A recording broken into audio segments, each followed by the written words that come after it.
Hi everyone, it's AC Coder. Welcome back to my YouTube channel.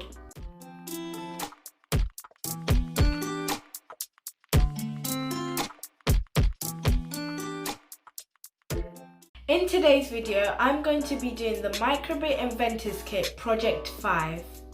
This project is called Using the Accelerometer to Control Motor Speed.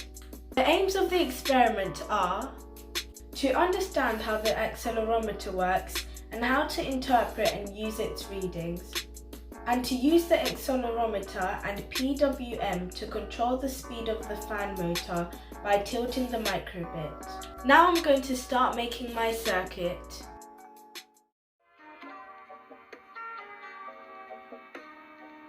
Firstly, I took out my kit and I started to take off all the parts that I used from Project 4.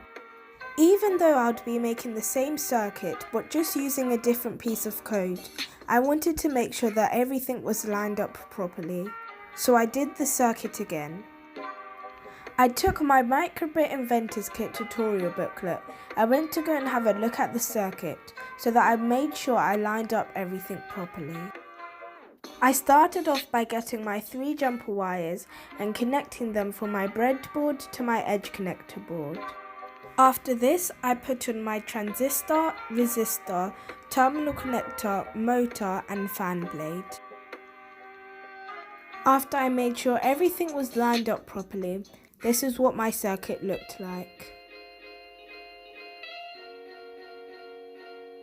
Now that I've finished doing my circuit, it's time for me to do the code.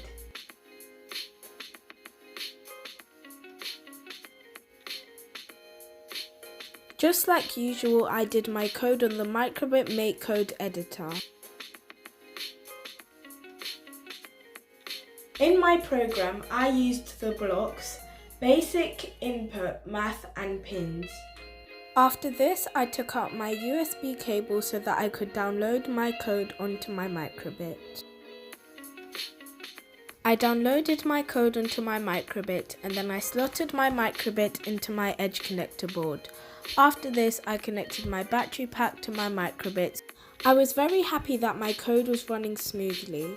As we can see here, when the Microbit is tilted up, the fan blade spins, and when the Microbit is down, the fan blade does not spin. That's it for today's video. I hope you enjoyed, and please don't forget to like, comment and subscribe. Stay tuned for more videos. Bye!